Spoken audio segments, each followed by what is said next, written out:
Let's get going, shall we? Hello everybody and welcome back to another episode of Mother Tongue's YouTube channel. Today we are talking all about sleep. Sleep.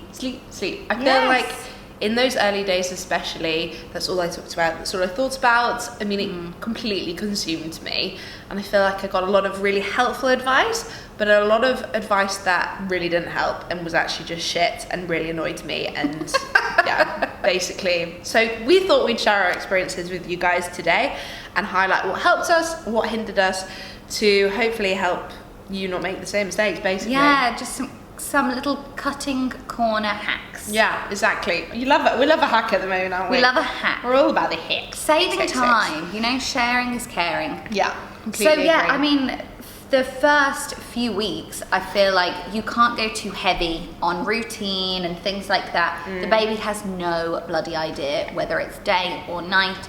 They tend to usually have one big long sleep in the day. Yeah. At some point throughout the 24 hours. I don't know when yours was, but I didn't know this, to be honest. Did you not? No, I really didn't. And I got very paranoid about sleep because everyone would say to me, oh, you need to be able to tell the baby to differentiate between day and night, so don't let the baby sleep for too long during the day. So I would then be like, oh my God, the baby's sleeping for far too long. And then I'd wake him up. And I remember one day, he was having a really long nap from like 4 p.m. and it was 8 p.m. and he was still asleep, and I was literally like, what the fuck? It was awful.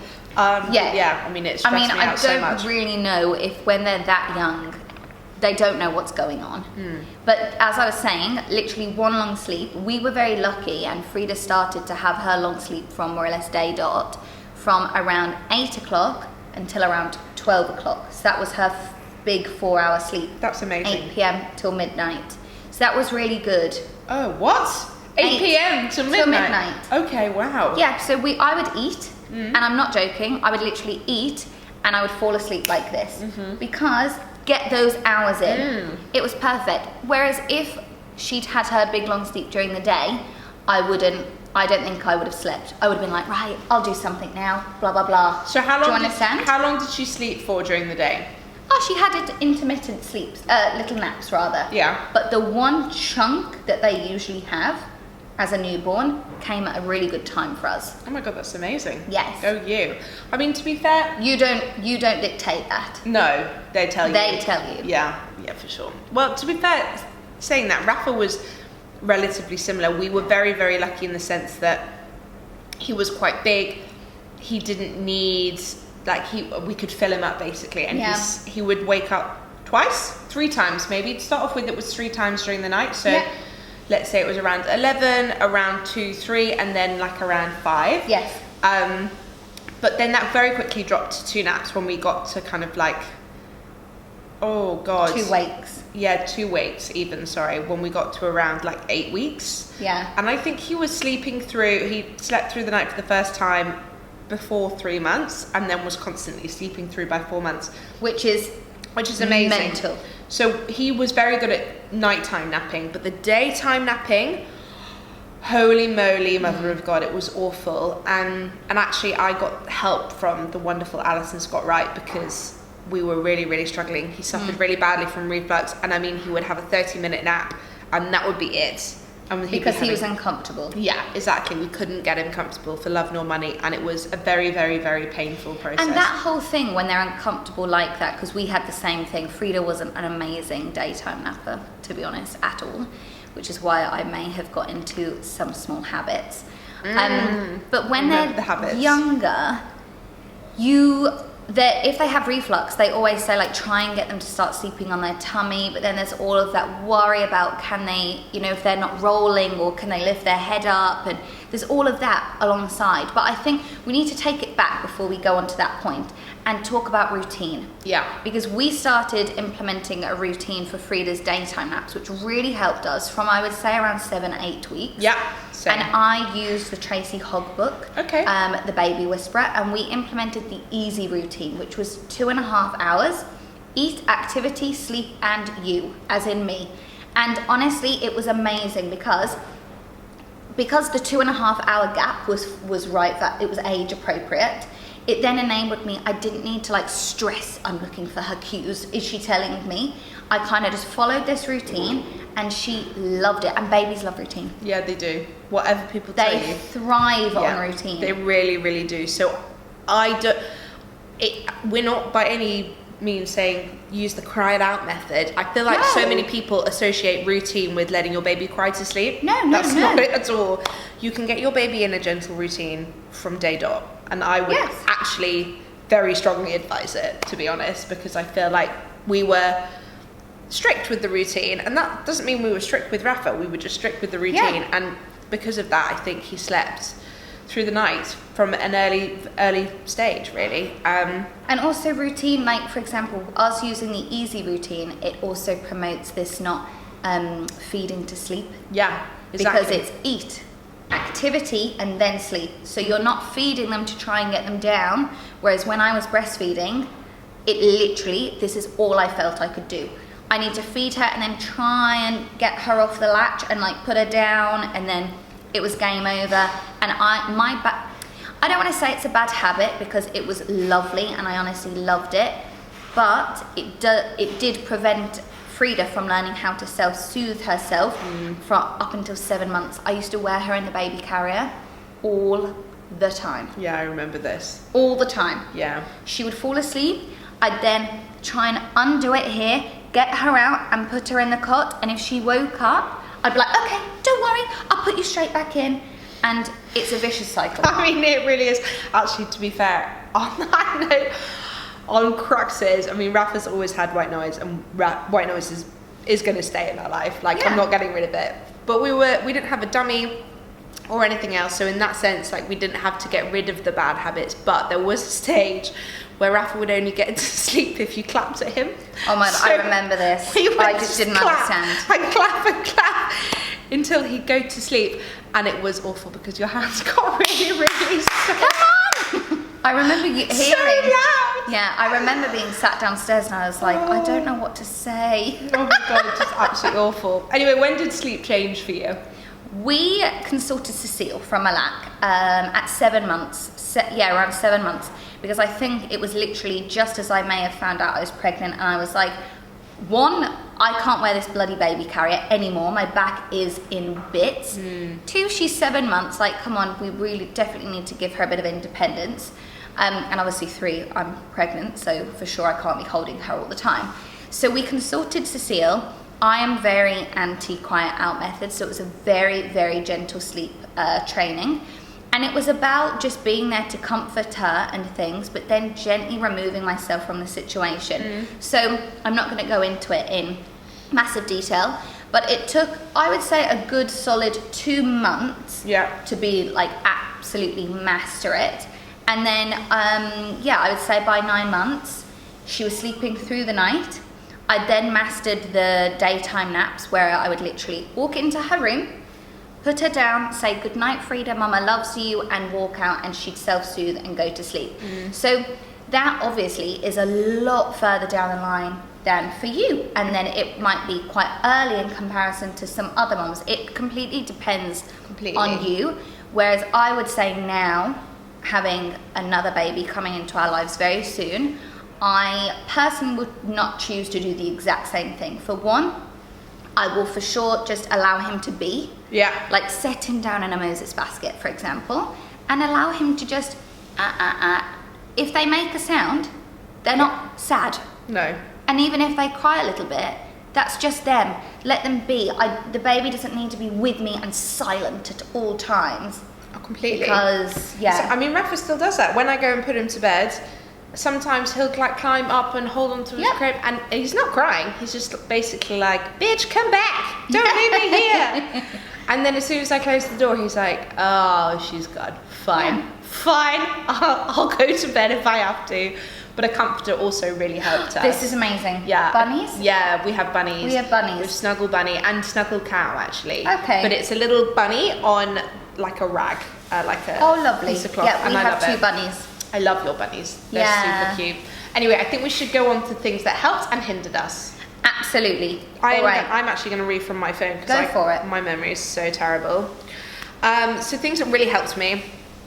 First thing, Rafa's crib it's got a solid wooden back that goes up against the wall, and he moves around a lot in his sleep, and he was constantly banging his head. And for the love of God, I didn't know how to stop it. People were like, "Oh, he'll just stop doing it one day," and I was like, oh, "Will he? Will he?" You can put a swimming woggle, under the bed sheet. A noodle. A noodle. Woggle noodle. Make sure it's really tucked in, but it gives that buffer. So honestly, when we did that, it completely changed Rafa's sleep, because obviously he'd hit his head in the middle of the night and how? And there's no suffocation. No, exactly. Situations. Exactly. Love to dream. I love the love to dream swaddles. He hated being swaddled like this, so having his hands up here, and obviously the zip, it's so easy. I mean, we've discussed this before. The convenience of the love to dream swaddles are just, a wonderful. Oh, things that really helped was sorting out the reflux. Your husband's going to love this.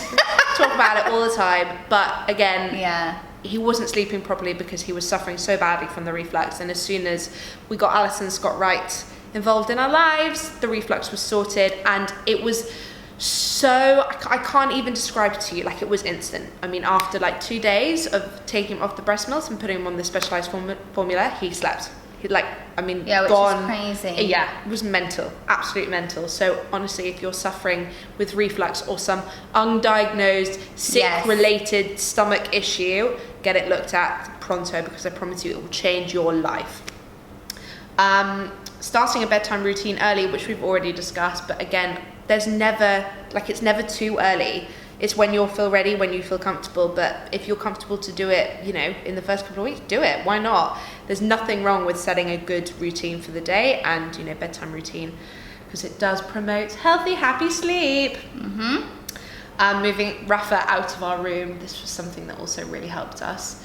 I know some people are very into keeping the baby in the room with them for 6 months. That's completely fine. We actually moved Rafa out of his room, of our room into his room at 3 months, and again, all these different things just led to him sleeping through the night. We weren't disturbing him, he wasn't disturbing us, and he loved it. He loved the space. He was getting quite big for his Chico next to me, so moving him into a bigger crib, he absolutely loved it. Right. Sorry, I'm ready now. Having lots of sleep suits that have the mitts on them. So again, Rafa used to scratch himself in his sleep all the time. So most of them have little mitts that you can fold over their paws. Just make sure you tuck them over when they're sleeping, and then release them when they wake up, so they can move their hands, feel and touch things that they're playing with. And also on that, it's really important that you do release their hands, because they can actually get a little piece of cotton wrapped around their finger. Oh, really? Or toe, which is actually really dangerous. Really? So you should always check their little, in between their fingers and their toes, because especially when they're very little, because if they get a piece of hair or thread wrapped around and it becomes tight, it's actually really dangerous. Oh my God, wow. So good to know. Yeah. So we weaned at 4 months. That also really helped with lengthening sleep in general, because obviously a full baby is going to sleep for longer than a hungry baby, really. Yeah. And then the last thing, something that really helped with our daytime naps, Alison Scott Wright suggested that we switch round our milk and food feeds. So he would wake up and have his milk, and then he would have his food. Now he wakes up, he has his food, he has a bottle probably half an hour before he goes down for his nap. Again, overnight, completely changed. Changed. So he now always has milk for 30 minutes before he goes for a nap. So he's on 3 milks a day, 2 sleeps a day. And I can't even begin to tell you how much of a difference that's made. So yeah, they're my top ones. What about you, Han? Okay, so what helped me? Even though it's in my hinder list as well, I would actually say that baby wearing did help me to an extent, because again, Frida, very refluxy. You have to keep them upright, and it just enabled it to go down and stay down and not obviously be causing her too much discomfort. Swaddling for sure. We did actually swaddle with big swaddles and Love to Dreams. What else? I think you've probably covered the majority of the help, so I'm actually going to go on to Hinder. Do? Yes. So what Hinder does, Trying to get your baby fully to sleep before you put them down. No, no, no. No. Just allow them to be, as I briefly mentioned before, they need to learn. And they're not upset. There's no need to rock. I literally think that I may have squatted more times in my life. I mean, don't. In the first 7 months rather, of Frida's life, than in the whole entirety of my life. Yeah. I can't even tell you how Stu and I used to pace the room, do this crab squat like this across the room. It was absolutely ridiculous. It's mental. So another one that definitely hindered me was not understanding how to read Frida's cues properly. Yeah, I was So this. one that really sticks out in my mind is hiccups. Yeah. So Frida would be hiccuping and I was like, oh my gosh, she needs water. Because you think when you have hiccups, I'm usually drunk when I have hiccups, but you need water. No. This is a really strong sign of like overtiredness, and Frida still does it now. She hiccups quite aggressively and I'm like, oh my goodness, okay, she's very tired, and boom, she's out like a count. Yeah. The count. For the Whatever. count. For the count. Another one Cecile gave me was, as we've discussed before, the introduction of bunnies. Yeah. So this was fabulous. Also knowing when is right to remove milk in the night. That's also really, really important. So just understanding your baby's weight, how many calories or thereabouts they should be getting per day. Obviously taking into account if you're weaning versus milk. And I would say my final one that really helped me was putting water in Frida's bed. Yeah. So Cecile told me this, and she said to me, listen, Ellis, do you wake up in the night and have a sip of water? And I was like, yes, all the time. I have a bottle of water on my bedside cabinet all the time. She was like, so why shouldn't Frida be allowed to wake up in the night and have a sip of water? Also, it helps with that transition of having milk in the night. So we just put a little sippy cup in the corner of her cot, and if she woke in the night so many times, I don't even know when she did it, but the water had gone down. Aww. So she'd obviously woken up, had a sip of water, and you know, it soothed her throat or whatever, it was a bit dry, she went back down. My last one actually is sleeping bags. So when you're sleep training, gently sleep training your baby, they do tend to try and pull themselves up, and you know, they can get a little bit like, oh, I want to try and get out. Sleeping bags, they're really comfortable and they've got loads of room, but it also helps them just stay in one position, lay down, because they're not that easy to walk in. So I found that, yeah. I love those as well. I love them. And then, I mean, to be honest, the last thing I'll say, something that really hindered us was getting stressed about sleep. Don't get stressed about it. I mean, a baby's going to do what a baby's going to do. You're going to try your best and that's it. Don't let it consume you, because otherwise you're just not going to enjoy anything. Yeah. And it really, really stressed me out. So this is coming from a place of experience. Just try and not sweat the small stuff. And it's oozing out of you. Yeah, exactly. Yeah. Exactly. So enjoy the process. You'll get there eventually. Anyway, guys, thank you so much for tuning into another episode of Mother Tongue. If you enjoyed this episode, give us a thumbs up. Feel free to subscribe. If you'd like to follow us, you can find us on We Are Mother Tongue at Instagram. And as always, if you'd like to give us a listen on the podcast, we're on all major podcast platforms. We are indeed. Anyway, guys, until next time, bye.